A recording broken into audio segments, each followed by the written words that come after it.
Mi nombre es Karen Gutiérrez y vengo a hablarles sobre las manifestaciones conductuales del trastorno del espectro autista. Pero primero tenemos que hablar sobre la conducta, que es una manifestación de la persona que a través de la comunicación en el medio ambiente o en el medio externo donde ésta se desenvuelve está regida por relaciones interpersonales. Las manifestaciones conductuales se muestran según la personalidad de cada sujeto. Las personas con trastorno del espectro autista presentan alteraciones en el neurodesarrollo que comienzan en edades precoces. Estas persisten de mayor o menor grado a través del tiempo o de su vida. Muchas de estas personas descubren este trastorno que lo presentan en la edad adulta o en la juventud. Hablemos un poco de la historia. Leo Kanner, que es un psiquiatra austríaco a mediados del siglo XX, que aludía de una forma indirecta las posibles afectaciones de las funciones cognitivas en el lenguaje o las funciones ejecutivas de estas personas o de estos niños que posiblemente tenían trastorno del espectro autista. Él describió el autismo como un síndrome y lo diferenció de los principios de algunos cuadros de esquizofrenia que había propuesto otro estudioso. Kanner lo conceptualiza como un cuadro único y diferenciable de la esquizofrenia y otros trastornos. Kanner realiza una serie de observaciones clínicas realizadas a 11 niños y adolescentes realizadas en el año 1938 y 1943. Entre las características peculiares presentadas eran las siguientes: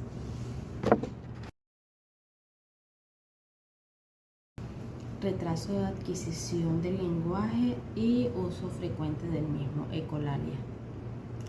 También presentaba excelente memoria y recepción, tanto para hablar como para frases. Deseo excesivo de invariabilidad, malestar ante cualquier cambio de ambiente. También presentaban malestar ante ruidos muy fuertes o objetos en movimiento.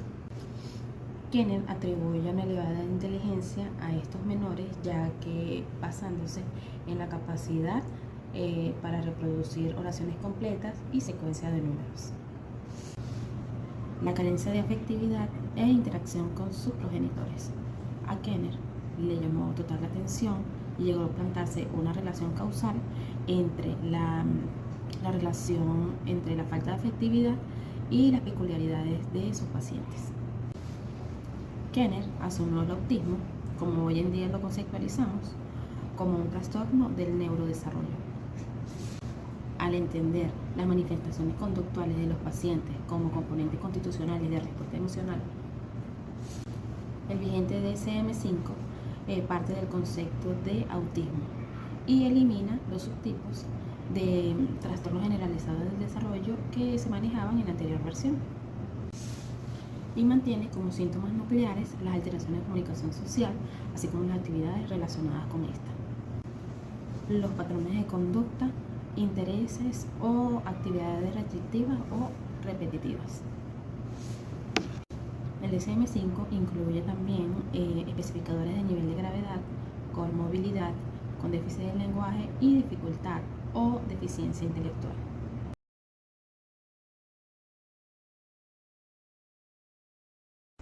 Hola, ¿cómo están? Mi nombre es Brusneilis Hernández y pues profundizando un poco acerca de las conductas en personas con autismo ya mencionadas por mi compañera, justo en este momento voy a hablar de los problemas de conducta en las personas con autismo. Sin embargo, antes de comenzar, sí me pareció bastante relevante mencionar tres cosas importantes que es bastante interesante y es de gran importancia que manejemos al conocer o a profundizar en estas características o conductas. La primera es que estas características no son generalizadas para todas las personas con autismo. Recuerden que cuando hablamos de autismo hablamos de un espectro y es precisamente por la gran variedad de sintomatologías que aparece en las personas de manera diferente, como ya lo dije anteriormente. Entonces pueden que en algunas sea manifiesto, como pueden que en otras no, o puede que en algunas personas se manifieste de manera severa, pero en otras personas no. Por otro lado, como segundo punto, quiero recordarles que estas personas presentan dificultad para verbalizar las experiencias de dolor o incomodidad. Entonces, así que es importante considerar esto, pues porque ciertas manifestaciones de conductas inadecuadas en personas con autismo pueden ser por un dolor o alguna incomodidad en su cuerpo que de alguna manera detone ciertas conductas que no son apropiadas o que de pronto para la sociedad son consideradas inapropiadas o incorrectas. Yo siempre hago un ejercicio muy importante que es imaginar que tengo un dolor en mi cuerpo y no poderlo manifestar, no tener las herramientas para decir, mira, me duele aquí, siento esto. Pues precisamente eso es lo que creo que pasa con las personas con autismo, debido a su dificultad para manifestar un dolor o para manifestar una incomodidad. Pues bueno, o sea, detona en ellos conductas de pronto incorrectas o vistas ante la sociedad como incorrectas, pero es precisamente por esa situación que está pasando y por no tener las herramientas correctas para manifestarlo. Entonces, en tercer lugar, considero que también es necesario recordar que en el autismo existen 3 niveles y esto va a depender mucho la intensidad de ciertas conductas o la aparición de muchas conductas, ¿ok? Entonces, obviamente una persona con un nivel de bajo en autismo puede que tenga conductas de estas que les voy a mencionar, como puede que no, o puede que las tenga, pero simplemente no con tanta intensidad o no se manifiestan con tanta intensidad como lo pudieran ser con una persona de pronto con un nivel más alto, un nivel 3 de autismo. Todo va a depender del nivel.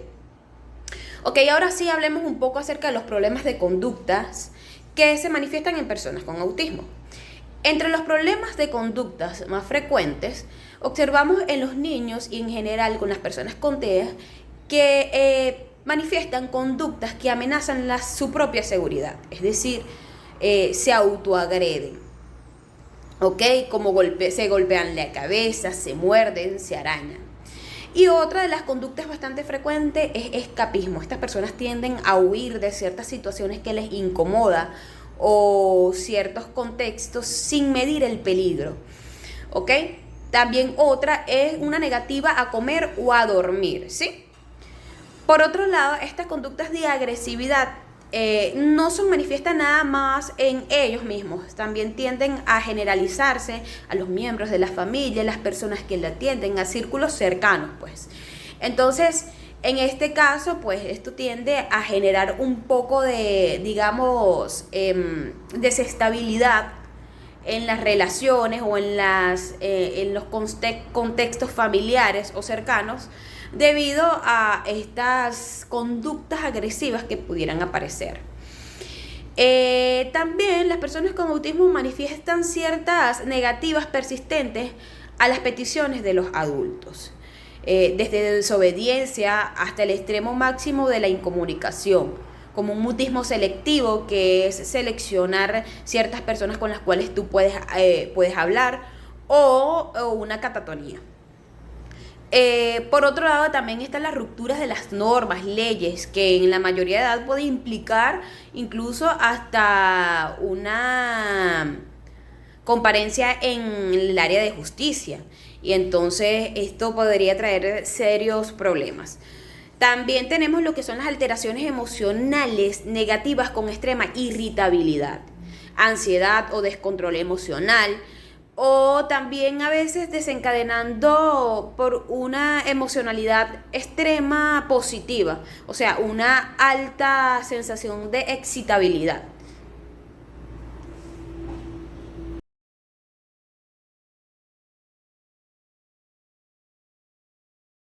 Muy bien, ahora la gran pregunta es, ¿cómo es que aparecen estas conductas? ¿Por qué pudieran aparecer o qué pudiera ocasionar este tipo de conductas anteriormente mencionadas? Vamos a ver un poco acerca de lo que son las alteraciones sociocomunicativas.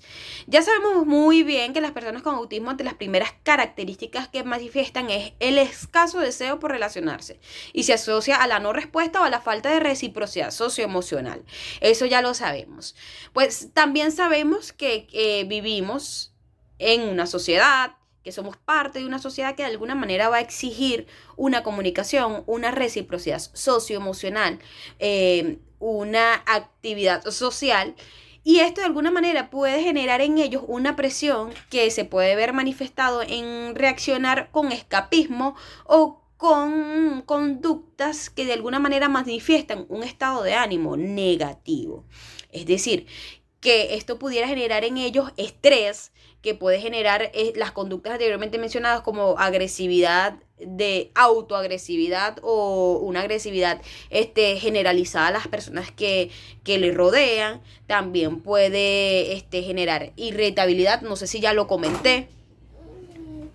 Pero lo cierto es que ocasiona una desestabilidad en lo que es el comportamiento o la estructura que la persona puede ir llevando. Por el contrario, hay personas que de pronto sí son un poco más sociables, pero no tienen las herramientas correctas para hacerlo, ¿ok? Y entonces pueden tratar de aproximarse a las demás personas, pero de manera inadecuada, presentando tocamientos o acercamientos verbales incorrectos. Inclusive pudiera haberse manifestado un comportamiento agresivo, pero no con la intencionalidad de agredir a las demás personas, sino como más pretender ser amigables, pero no tener las herramientas para hacerlo, ¿ok? Por otro lado, también la dificultad de pedir ayuda o comunicarse puede desencadenar una intensa explosión emocional, ¿sí? Compuesta por diferentes manifestaciones conductuales que al mismo tiempo, como les dije anteriormente, la sociedad puede ver como inadecuada, pero realmente es como producto de lo que ellos están sintiendo como tal.